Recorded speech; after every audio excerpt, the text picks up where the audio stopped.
शिवसेना उद्धव बाळासाहेब ठाकरे पक्षाचे नेते विनायक राऊत यांनी ॲडव्होकेट असीम सरोदे यांच्या मार्फत मंत्री नितेश राणे यांना एक नोटीस पाठवलेली आहे। नेमकी सर ही नोटीस काय आहे आणि कोणत्या मुद्द्यांवर ही नोटीस पाठवलेली आहे?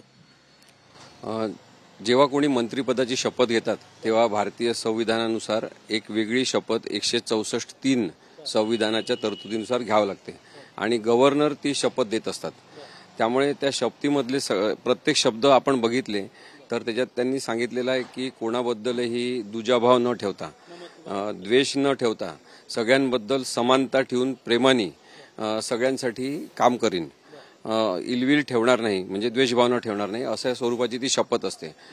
परंतु आपण नितेश राणे यांना सातत्याने वक्तव्य करताना पाहतो की ते सांगतात की केवळ महायुतीच्या लोकांना, केवळ भाजपच्या लोकांना निधी देण्यात येईल, बाकीच्यांना विकास निधी देण्यात येणार नाही।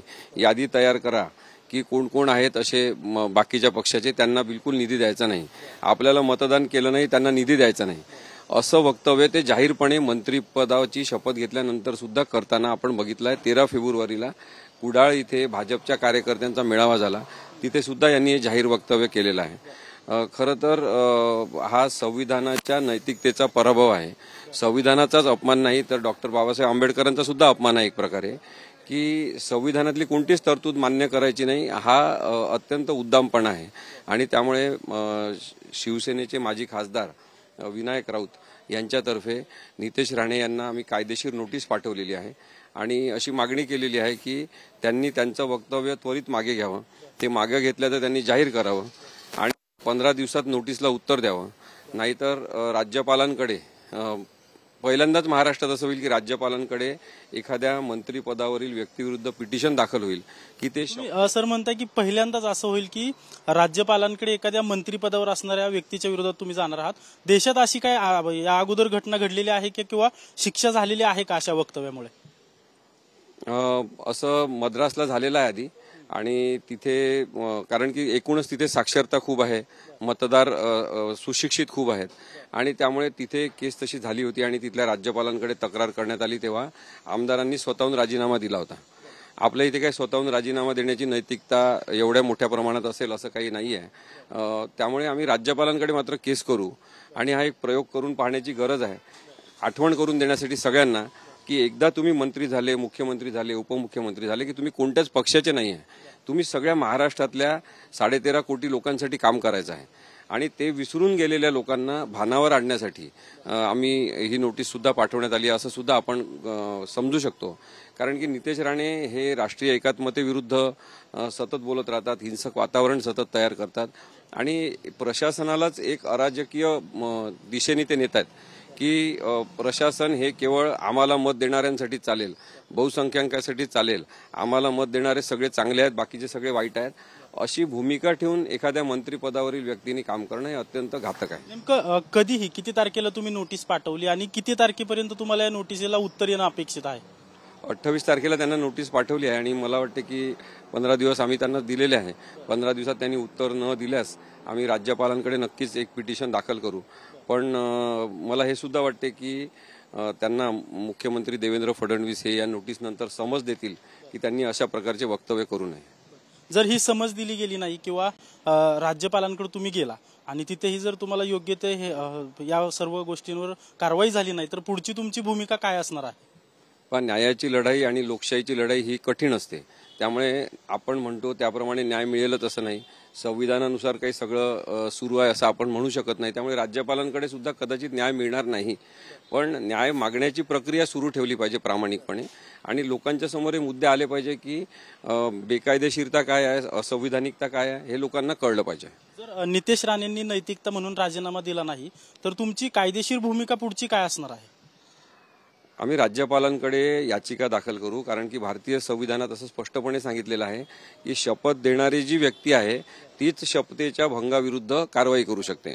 त्यामुळे जेव्हा मद्रासला थेट उच्च न्यायालयामध्ये याचिका दाखल करण्यात आली तेव्हा न्यायालयाने सांगितलं की आम्ही हे प्रकरण हाताळू शकत नाही, हे राज्यपालांच्याच अखत्यारीत येते, त्यामुळे राज्यपालांकडे आम्ही याचिका करू। या नोटीसीनंतर आपण असं म्हणू शकतो की नितेश राणेंच्या अडचणीत वाढ होण्याची शक्यता आहे?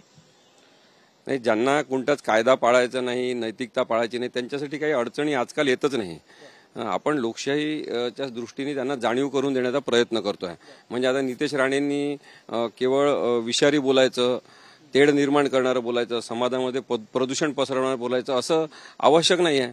त्यांनी आता ते समजा मत्स्य व्यवसाय आणि बंदरे विकास मंत्री आहेत ते, मग त्यांनी बंदरांचा विकास याच्याबद्दल बोललं पाहिजे, मत्स्य व्यवसाय याच्याबद्दल बोललं पाहिजे, मासेमारी करणाऱ्या कुटुंबातल्या मुलांना शिक्षण कसं मिळेल याच्याबद्दल बोललं पाहिजे. त्यांनी जो माशांचा एक अनियंत्रित उपसा समुद्रामध्ये सुरू आहे त्याच्याबद्दल बोललं पाहिजे. त्यांनी परंपरागत मासेमारी करणाऱ्या लोकांच्या जीवन जगण्याच्या प्रश्नांबद्दल बोललं पाहिजे. याच्यावर कधी नितेश राणे आपल्याला बोलताना दिसत नाही. मग कशाचे मंत्री आहेत ते, असा जो उद्वेग निर्माण होतो काही लोकांच्या मनात, त्याच्यामध्ये खासदार विनायक राऊत आहेत. त्यांना वाटते की निदान या नोटीस नंतर ते चांगलं प्रशासन करण्यासाठी मार्गावर येतील.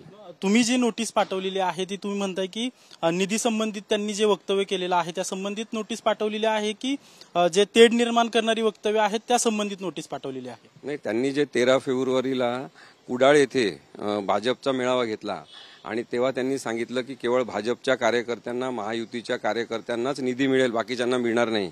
बाकीच्यांना जर विकास निधी पाहिजे असेल तर त्यांनी आमच्या राजकीय पक्षामध्ये प्रवेश करावा असं त्यांनी सांगितलं. आता मंत्रिपदावर बसलेला माणूस हे म्हणू शकत नाही, हे त्यांना जाणीव करून देण्यासाठी नोटीस आहे. आणि त्यामुळे केवळ त्याच्याबद्दल पाठवलेली आहे की प्रशासन योग्य व्हायचं असेल तर सगळ्यांचा विकास झाला पाहिजे. आणि म्हणून आपण त्या नोटीसमध्ये हे पण लिहिलं आहे की सबका साथ सबका विकास. याच्यामध्ये केवळ भाजपचेच कार्यकर्ते येतात का, हे त्यांनी त्यांच्या बॉस बसल्या म्हणतात ना ते वरती, त्यांना विचारावं. त्यांनी हा सुद्धा मुद्दा उपस्थित करण्यात आलेला आहे. कारण की राजकारण परिपक्व झालं पाहिजे, राजकारण नेहमी द्वेषावर आधारित नसलं पाहिजे. एकदा निवडणुका झाल्यावर आरोप प्रत्यारोप थांबवले पाहिजे आणि प्रशासकीय काम विकासाचं सगळ्यांसाठी केलं पाहिजे. हा उद्देश नोटीस मागे आहे. धन्यवाद सर. तर आपण पाहतोय की मंत्री नितेश राणे यांनी जे निधी संबंधितचं वक्तव्य केलं होतं त्याच्या विरोधात आता त्यांच्या नोटीस पाठवण्यात आलेली आहे आणि या नोटिसीला 15 दिवसात उत्तर द्यावं असं त्यांच्याकडून अपेक्षा व्यक्त केली जाते आणि जे विधान केलं होतं ते पण माघारी घ्यावं असं देखील त्यांच्याकडे वक्तव्य केलं जाते. आता मंत्री नितेश राणे या नोटिसीला कशा प्रकारे उत्तर देत आहेत हे पाहणं महत्त्वाचं असणार आहे. कॅमेरा पर्सन तुषार नानावरेसह अजिंक्य धायगुडे, TV9 मराठी, पुणे.